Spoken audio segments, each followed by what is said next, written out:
Hi, ഞാൻ സിറാജുദ്ദീൻ ബാവ, ബെൽസെല്ലിൻ്റെ ഫൗണ്ടറാണ്. നമ്മളിന്ന് ചർച്ച ചെയ്യാൻ പോകുന്നത് CPU കുറിച്ചാണ് അല്ലേ. എനിക്ക് തോന്നി ഒരുപാട് ഏകദേശം 2010-2011 കാലഘട്ടത്തിലാണ് ഞാൻ എന്ത് ചെയ്യുന്നത്, ഈ ഫീൽഡിലേക്ക് വരുന്നത്, സ്മാർട്ട് ഫോൺ ടെക്നോളജി അല്ലെങ്കിൽ മൊബൈൽ റിപ്പയറിംഗ് ഫീൽഡിലേക്ക് വരുന്നത്. ആ സമയത്തൊന്നും CPU അല്ലാണ്ട് കേട്ടിട്ടില്ല അല്ലേ. പക്ഷെ ഇപ്പോൾ നിലവിൽ CPU വർക്ക് ഇല്ലാതെ പിന്നെ ഒരു ടെക്നീഷ്യൻ എന്നുള്ളത് ഇല്ല എന്ന് പറയാം അല്ലേ. അവനൊരു മുറിവൈദ്യനാണ് എന്നുള്ളതാണ് എനിക്ക് തോന്നിയിട്ടുള്ളത്. എന്താണ് തോന്നിയത്? ആദ്യം ഒന്ന് പരിചയപ്പെടുത്തുക. എൻ്റെ പേര് അശ്വിൻ. ഞാൻ അവിടെ ബെൽസെല്ലിൽ ഫാക്കൽറ്റി ആയിട്ട് വർക്ക് ചെയ്യാണ്. ഒരു 3 വർഷമായിട്ട് ഇവിടെ ഫാക്കൽറ്റി ആയിട്ട് ഞാൻ കണ്ടിന്യൂ ചെയ്യുന്നുണ്ട്. അപ്പോൾ എനിക്ക് ഈ ഒരു കാര്യത്തിൽ CPU കാര്യത്തിൽ പറയാനുള്ളതെന്ന് പറഞ്ഞാൽ, നമ്മൾ പണ്ടത്തെ ഒരു കാലഘട്ടത്തിൽ CPU എന്ന് പറഞ്ഞൊരു കംപ്ലയിൻസ് വളരെ കുറവായിരുന്നു. അപ്പോൾ ഈ ടെക്നീഷ്യൻസിന് അധികം CPU കംപ്ലയിൻസ് വരാറില്ല. അപ്പോൾ അവർക്കത് ചെയ്യേണ്ട ആവശ്യം വരുന്നില്ല. അപ്പോൾ അതിന് മെയിൻ കാരണം എന്ന് പറഞ്ഞാൽ, പണ്ട് കോൾകോമും അതുപോലെ തന്നെ ഇന്റൽ എന്ന് പറഞ്ഞ കമ്പനികളായിരുന്നു മെയിനായിട്ട് CPU ബിൽഡ് ചെയ്തിരുന്നത്. അവരുടെ ആ ഒരു ക്വാളിറ്റി നമുക്ക് ടെക്നീഷ്യൻസിനെ അധികം ബാധിക്കുന്നില്ല. പക്ഷേ ഇപ്പോൾ വേറെ കുറേ കമ്പനീസ് വന്നപ്പോൾ അവരുടെ ആ ഒരു ക്വാളിറ്റി അവർക്ക് പ്രോപ്പറായിട്ട് മെയിൻറ്റെയിൻ ചെയ്യാൻ പറ്റാത്ത മൂലം കുറേ CPU ഇഷ്യൂസ് വരുന്നുണ്ട്.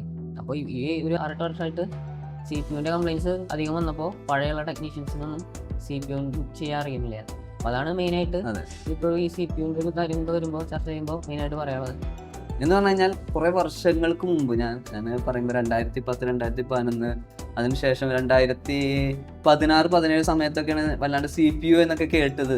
അപ്പോൾ 2010-2019 ഒക്കെ ആയപ്പോഴാണ് എന്ത് ചെയ്യുന്നത്, ഒരു വലിയൊരു പ്രശ്നമായിട്ട് CPUവിൻ്റെ ഇഷ്യൂ ആയിട്ട് വന്നത് എന്നാണ് എനിക്ക് തോന്നിയിട്ടുള്ളത്.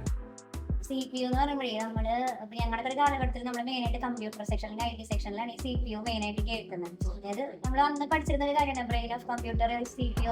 മൃദു. എന്റെ പേര് മൃദു. ഞാൻ ബെൽസെല്ലിൽ ഫാക്കൽറ്റി ആയിട്ട് വർക്ക് ചെയ്യുന്നു. 3 years ആയി. ഓക്കെ. അപ്പൊ അതില് നമ്മള് CPU എന്ന് പറയുമ്പോൾ ഫസ്റ്റ് എന്റെ മൈൻഡിലേക്ക് ഓടി വരാം കമ്പ്യൂട്ടറിന്റെ ഒരു പാർട്ട് CPU.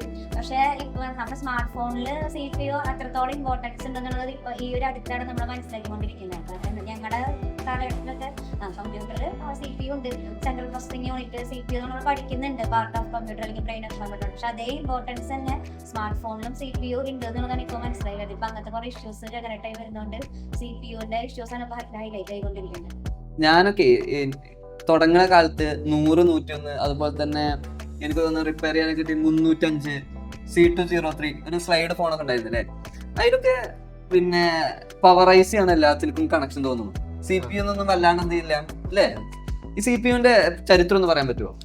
അതിപ്പോ സാറ് പറഞ്ഞ പോലെ തന്നെ പണ്ട് ഫോണുകളിലൊക്കെ മൈക്രോ പ്രോസസ്സർ എന്ന് പറഞ്ഞ ഒരു പ്രോസസ്സറായിരുന്നു മെയിനായിട്ട്. പക്ഷേ ഒരു പവറൈസ് പോലെ തന്നെ ആ ഒരു പ്രോസസ്സറായിരുന്നു കൂടുതൽ കമ്പോണൻസിനെ കൺട്രോൾ ചെയ്തിരുന്നത്. പക്ഷേ ഇപ്പോൾ CPU മാറി. അപ്പോൾ ആദ്യം ഒരു ഇതിൻ്റെ ചരിത്രം നോക്കാന്ന് വെച്ചാൽ പണ്ട് മാർട്ടിൻ കൂപ്പറാണ് മോട്ടറോള കണ്ടുപിടിച്ചത്. അതിലും ഒക്കെ ഈ മൈക്രോ പ്രോസസ്സറായിരുന്നു വന്നിരുന്നത്. പിന്നെ നമ്മുടെ ഈ ARM എന്ന് പറഞ്ഞൊരു ചിപ്സെറ്റാണ് ഫസ്റ്റ്. CPU എന്ന് പറയാൻ പറ്റില്ല അതിന്. എന്നാൽ CPUവിൻ്റെ ഒരു കറക്റ്റ് ഒരു ഈക്വലായിട്ട് വർക്ക് ചെയ്തിരുന്നൊരു ARM എന്ന് പറഞ്ഞൊരു ചിപ്സെറ്റായിട്ടാണ് ആദ്യം വന്നത്. അത് കണ്ടുപിടിച്ചത് ശരിക്കും ഒരു കമ്പ്യൂട്ടർ ബേസ്ഡ് കമ്പനിയാണ്. ആക്കോൺ കമ്പ്യൂട്ടേഴ്സ് എന്ന് പറഞ്ഞ ഒരു കമ്പ്യൂട്ടർ ബേസ്ഡ് കമ്പനിയാണ് ആദ്യം കണ്ടുപിടിക്കുന്നത്.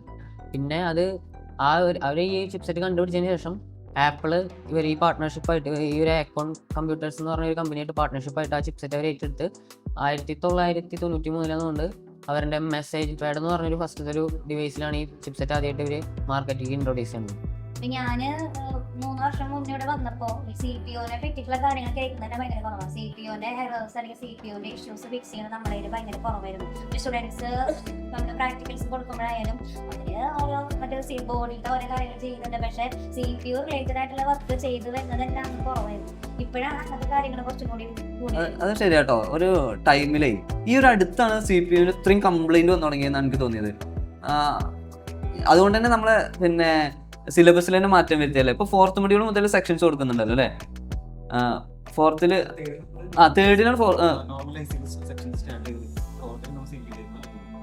4th CPUലേക്ക് കിടക്കും. ഒരു സ്റ്റുഡൻറ്റ് ഏറ്റവും നല്ല രൂപത്തിൽ CPU ഇപ്പം സ്വാഭാവികമായിട്ട് ഏത് കംപ്ലൈൻറ്റ് ഉണ്ടെങ്കിലും ഇപ്പോൾ എനിക്ക് തോന്നുന്നത് സെക്ഷൻസ് ഏതെടുത്താലും പണ്ടൊക്കെ നേരെ പവർ ഐസിയിലേക്കാണ് പോയിരുന്നത്. പവർ റൈസ് എന്നല്ല, പക്ഷെ കൂടുതലും ഈ സി പി യുക്ക് കംപ്ലൈന്റ് വന്നിരുന്നില്ല. ഒന്നില്ലെങ്കിൽ മൈക്കിന്റെ ഇപ്പോൾ കംപ്ലൈന്റ് വെച്ചാൽ മൈക്കിന്റെ ഇഷ്യൂ കൊണ്ടാണ് വന്നിരുന്നത്. പക്ഷെ ഇന്ന് നമ്മൾ മൈക്കൊക്കെ റീപ്ലേസ് ചെയ്താലും അതിന്റെ കണക്ഷനിൽ മിസ്സിംഗ് വരുമ്പോൾ നമ്മൾ ചെക്ക് ചെയ്ത് പോകുമ്പോൾ ട്രാക്ക് ബാക്കി ചെക്ക് ചെയ്ത് പോകുമ്പോൾ നേരെ സി പി യുക്ക് പോകണം. നമുക്ക് സി പി യു ചെയ്യാണ്ട് വേറെ ഓപ്ഷൻ ഇല്ലാണ്ടാവാണ്. അപ്പൊ അതന്നെയാണ് ഇപ്പോഴത്തെ പ്രശ്നമായിട്ട് ഫീൽ ചെയ്യുന്നത്. നമ്മളെ ടെക്നീഷ്യന്മാരാണെങ്കിലും ശരി, അതുപോലെ പിന്നെ ടീച്ചേഴ്സ് ആണെങ്കിലും ശരി, നമ്മൾ ഫേസ് ചെയ്യുന്ന ഒരു പ്രശ്നം സി പി യു ആണ്. മെയിൻലി സി പി യു ആണ് അല്ലേ? സി പി യു വർക്ക് ഏറ്റവും ടോപ്പിൽ കൈകാര്യം ചെയ്ത ഒരു സ്റ്റുഡൻറ്റിനെ പറയാൻ പറ്റുമോ? റിസ്വാൻ. എവിടെ? കർണാടകയിലുള്ള കൊടകിലുള്ള ആഷിഖ്. ഒരു സൈസായ പയ്യൻ. അത് പരിചയപ്പെടുത്തി നോക്കിയേ. 3 വർഷമായിട്ട് ഫാക്കൽറ്റി ആയിട്ട് വർക്ക് ചെയ്യുന്നുണ്ട്. സി പി യുനെ കുറിച്ച് ഇങ്ങനെ കുറേ നമ്മൾ സംസാരിക്കുന്നു അല്ലേ? ഇനി സി പി യു എന്ന് പറഞ്ഞ ഒരു സംവിധാനം മാറുന്നുണ്ടെന്നൊരു വർത്താനം കേൾക്കുന്നുണ്ടല്ലോ. സി പി യു മാത്രം തന്നെയല്ല, ഇപ്പോൾ ആൻഡ്രോയിഡിൽ നമ്മൾ എടുക്കാൻ വെച്ചാൽ ആൻഡ്രോയിഡിനെ പറ്റിയുള്ള കൂടുതൽ പറയുന്നത് കേട്ടോ. ആൻഡ്രോയിഡ് നമ്മൾ എടുക്കാൻ വെച്ചാൽ തന്നെ ആൻഡ്രോയിഡിൽ ഇപ്പോൾ കുറേ മാറ്റങ്ങൾ ഇപ്പോൾ വന്നുകൊണ്ടിരിക്കുകയാണ്. അപ്പോൾ അതിൽ മെയിനായിട്ട് ഇനി പറയാനുള്ളത് സി പി യു എന്നുള്ളൊരു മെയിൻ ഐ സി മാറിയിട്ട് ഇനി SOC, സിസ്റ്റം ഓൺ ചിപ്പ് എന്ന് പറഞ്ഞിട്ടൊരു SOC. അപ്പോൾ അതിൽ തന്നെയാണ് ഇപ്പോൾ നമ്മൾ ഈ സി പി യു അതിനുള്ള തന്നെയാണ് വരുന്നത്, GPU അതിനുള്ള തന്നെയാണ് വരുന്നത്, RAM, eMMC ഒക്കെ SOCയുടെ ഉള്ളിലാണ് വരുന്നത്. അപ്പോൾ പിന്നെ ഇതെല്ലാം കൂടിയിട്ടൊരു ചിപ്പിലേക്ക് മാറാണ്. അതായത് ഇനി ബോർഡ് വീണ്ടും ചുരുങ്ങും. പക്ഷെ ഇപ്പോൾ എന്താ പ്രശ്നം എന്ന് വെച്ചാൽ കുറേ ഫീച്ചേഴ്സ് ഇപ്പോൾ വരാണ്. ഫാസ്റ്റ് ചാർജിങ്, NFC, അങ്ങനെ കുറേ ഫീച്ചേഴ്സ് വരുന്നതിനനുസരിച്ച് ഇപ്പോൾ ഇനി ആപ്പിളിൻ്റെ ബോർഡ് ഇപ്പോൾ സാൻഡ്വിച്ച് ബോർഡാണ്. അപ്പോൾ അതുപോലെ ആവും ഇനി നെക്സ്റ്റ് വരുന്ന ആൻഡ്രോയിഡ് മൊബൈൽസിൻ്റെ ഫുള്ളും സാൻഡ്വിച്ച് ബോർഡ് ആവാണ്.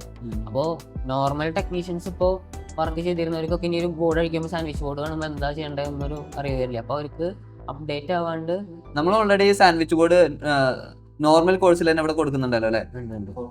4th മൊഡ്യൂളാണ് കൊടുക്കുന്നത്.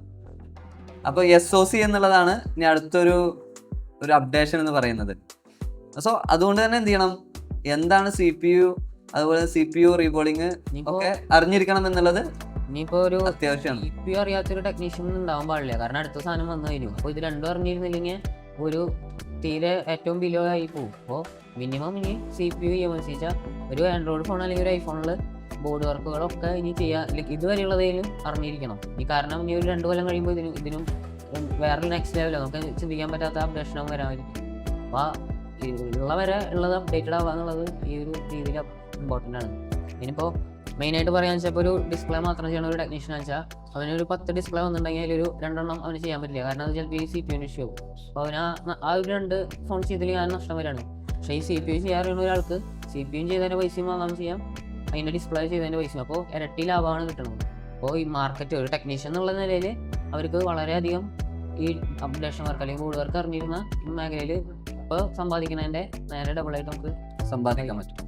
ഈ മൊബൈൽ ഫോൺ ടെക്നോളജിയുടെ ഒരു പ്രത്യേകത എന്ന് പറഞ്ഞാൽ തന്നെ നമ്മൾ എപ്പോഴും അപ്ഡേറ്റഡ് ആയിക്കൊണ്ടിരിക്കുക എന്നുള്ളത് ഒരു ഫാക്ടറാണ്. ഞാൻ ഇലക്ട്രോണിക്സ് കമ്മ്യൂണിക്കേഷൻ പഠിച്ചിട്ടുണ്ട്, ബിടെക് പഠിച്ചിട്ടുണ്ട്.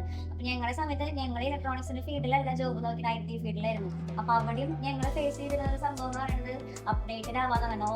ഞങ്ങളുടെ സമയത്തൊക്കെ പൈത്തലായിരുന്നു ആദ്യത്തെ പ്രോഗ്രാം ലാംഗ്വേജ്. പിന്നെ അത് മാറി ജാവയായി, ഇപ്പൊ ഒന്നും കൂടി അപ്ഡേറ്റഡ് ആയി. അപ്പോൾ ഓരോ പ്രാവശ്യം തോറും നമ്മൾ അതിനനുസരിച്ച് പ്രോഗ്രാമിംഗ് പഠിച്ചാലേ നമുക്ക് ആ ഫീൽഡിൽ സസ്റ്റെയിൻ ചെയ്യാൻ പറ്റുള്ളൂ. അതേ സെയിം സംഭവം തന്നെയാണ് നമ്മുടെ മൊബൈൽ ഫോൺ ടെക്നോളജി. നമ്മൾ അതിന്റെ കാര്യങ്ങൾ ഇഷ്യൂസ് നമുക്ക് അറിയില്ല എന്നുണ്ടെങ്കിൽ നമ്മളൊരു ചെറിയൊരു ടെക്നീഷ്യൻ വീട്ടിൽ ചുരുങ്ങി പോകും. നമ്മൾ അതിന്റെ ഒരു ഹൈ ലെവൽ ടെക്നീഷ്യൻ ആവണമെന്നുണ്ടെങ്കിൽ നമ്മൾ അത്രയും അപ്ഡേറ്റഡ് ആവണം. അപ്പോൾ ഏറ്റവും കൂടുതൽ ഇനി അതിനെ കുറിച്ചാണ് സംസാരിക്കാനുള്ളത്. CPU റീബോൾ ചെയ്യാനും അതിന്റെ വർക്ക് എടുക്കാനും അറിയാത്ത ഒരു ടെക്നീഷ്യൻ എന്ന് പറയുന്നത് മുറിവൈദ്യൻ എന്നേ എനിക്കതിന് പറയാൻ പറ്റുള്ളൂ. ഭയങ്കര മാറ്റമായി. ഇപ്പോൾ CPU നെ കുറിച്ച് നമുക്ക് പഠിക്കാം എന്നുള്ളതാണ് ബെൽസെല്ല് ഉദ്ദേശിക്കുന്നത്. അതിനു വേണ്ടിയിട്ട് നമ്മളൊരു വർക്ക്ഷോപ്പും അതുപോലെ തന്നെ നമ്മളൊരു കോമ്പറ്റീഷനും വെക്കുകയാണ് അല്ലേ? എന്താണ് കോമ്പറ്റീഷൻ? നമ്മൾ CPU ടൈമും നമ്മൾ മെയിനായിട്ട് നോക്കുമ്പോൾ ഒരു CPU കൊടുത്ത ചിലപ്പോൾ ടെക്നീഷ്യൻസിന് കുറേ ടൈം എടുത്ത് ചെയ്യാൻ പറ്റും, ചിലർ പെട്ടെന്ന് ചെയ്യും. നമുക്ക് ആവശ്യം പെട്ടെന്ന് ചെയ്യണ ടെക്നീഷ്യനാണ് ഇനി ഭാവിയിൽ ആവശ്യം. അപ്പോൾ എത്രയും പെട്ടെന്ന് എത്രയും പെർഫെക്റ്റ് ആയിട്ട് ആരാണോ ഈ നമ്മുടെ CPU റീബോൾ ചെയ്യണത് അവരാണ് നമ്മൾ കോമ്പറ്റീഷനിൽ വിന്നറായിട്ട് നമ്മൾ അങ്ങനെ ഒരു ക്രൈറ്റീരിയ. കോമ്പറ്റീഷൻ മാത്രമല്ലോ? അല്ലല്ല, നമ്മൾ അതിന് മുമ്പ് ഒരു CPU-ന്റെ ഡീറ്റെയിൽ ആയിട്ട് ഒരു ക്ലാസ് കൊടുക്കുന്നുണ്ട്. എന്താണ് അതിന് വിശദീകരിക്കാൻ പറ്റുമോ? iHub-ന്റെ അഡ്മിനിസ്ട്രേറ്റർ എന്നുള്ള നിലക്ക് നമ്മളൊരു iHub-ന്റെ ഒരു പാർട്ടായിട്ടാണല്ലോ ഇത് വെക്കുന്നത്. ബെൽസെൽ iHub-ന്റെ പാർട്ടായിട്ടാണല്ലോ നമ്മൾ ഈ കോമ്പറ്റീഷൻ വെക്കുന്നത്. അതിനെ കുറിച്ച് അഡ്മിൻ എന്ത് പറയുന്നു? നോർമലി ടെക്നീഷ്യൻ ടെക്നീഷ്യൻസ്മാരുടെ ഒരു പ്രശ്നം എന്ന് പറഞ്ഞു കഴിഞ്ഞാൽ അവർക്ക് അറിയാവുന്ന വർക്കുകൾ തന്നെ ചെയ്തു പോവാന്നുള്ള പാറ്റേൺ ആണ്. അപ്പൊ അവർക്ക് അറിയാവുന്ന സിമ്പിൾ വർക്ക്, ബോർഡ് വർക്കുകൾ, അതുപോലെ തന്നെ ബാറ്ററി ബൂസ്റ്റ് ചെയ്യുക, അല്ലെങ്കിൽ ഡിസ്പ്ലേ മാറാം, അവരെ അപ്ഡേറ്റ് ആയാൽ മാത്രമേ നമുക്ക് ഈ CPU-ന്റെ വർക്കുകൾ അവർക്ക് എടുക്കാനുള്ള ക്യാപ്പബിലിറ്റി അവർക്ക് കിട്ടുള്ളൂ. അപ്പൊ നമ്മുടെ ഉദ്ദേശം എന്ന് പറയുന്നത് ഈ നോർമലായിട്ട് നിൽക്കുന്ന ടെക്നീഷ്യൻസിനെ അവരുടെ രീതിയിൽ അപ്ഡേറ്റഡ് ആക്കുക എന്നുള്ളതാണ്. അതാണ് നമ്മൾ മെയിൻ ഉദ്ദേശിക്കുന്നത്. ഈ വർക്ക്ഷോപ്പ് കണ്ടക്ട് ചെയ്യുന്നതിന്റെ മെയിൻ റീസൺ അത് തന്നെയാണ്. നമുക്ക് ഒന്നും കൂടി ചിപ്പ് ലെവൽ വർക്കുകൾ ചെയ്യുന്ന ടെക്നീഷ്യൻസിനാണ് നമുക്ക് ഇനി ഫ്യൂച്ചറിലേക്ക് ആവശ്യം. നമ്മൾ അന്ന് ഉദ്ദേശിച്ചത് അതാണ്. അവർക്ക് അവരുടേതായ രീതിയിലുള്ള CPU-ലേക്ക് അപ്ഡേഷൻ കൊടുത്തിട്ട് പിന്നെ നമുക്കൊരു കോമ്പറ്റീഷൻ പോലെ കണ്ടക്ട് ചെയ്യാം എന്നുള്ളത്. എന്ന് പറഞ്ഞു കഴിഞ്ഞാല് പിന്നെ അവർക്ക് ആദ്യം നമ്മൾ തീരെ അറിയാത്ത ബേസ്, അതായത് CPU വർക്ക് ചെയ്യും, എന്നാൽ അവരൊന്നുകൂടെ ആ CPU വർക്കിൽ ഒന്നുകൂടെ എക്സ്പേർട്ട് ആക്കുന്ന രൂപത്തിൽ രാവിലെ മുതൽ ഉച്ചവരെ അവർക്ക് എന്ത് ചെയ്യും, അങ്ങനെ ട്രെയിനിങ് കൊടുക്കും. ഉച്ചയ്ക്ക് ശേഷം ആണ് നമ്മൾ എന്ത് ചെയ്യുന്നത്, കോമ്പറ്റീഷൻ വെക്കുന്നത് അല്ലേ. പ്രൈസ് എങ്ങനെയാ? 3000 രൂപയാണ് ഏറ്റവും നല്ല രൂപത്തിൽ വളരെ ചുരുങ്ങിയ സമയത്ത്. അതല്ല അതിന്റെ ക്രൈറ്റീരിയ എന്ന് പറയുന്നത്, ചുരുങ്ങിയ സമയത്ത് വളരെ പെർഫെക്റ്റ് ആയിട്ട് ആരാണോ CPU റീബോർഡ് ചെയ്യുന്നത് അവർക്കാണ് നമ്മുടെ ക്യാഷ് പ്രൈസ് ഉണ്ടാവുക എന്നുള്ളതാണ്. ഡേറ്റ് എന്ന് വരുന്നത് ഓക്കെ, ജൂലൈ 26 നമ്മുടെ വർക്ക്ഷോപ്പ് കണ്ടക്ട് ചെയ്യുന്നത്. വേറെ എവിടെയല്ല, നമ്മളെ ബെൽസലിൽ വെച്ചിട്ട് തന്നെയാണ്.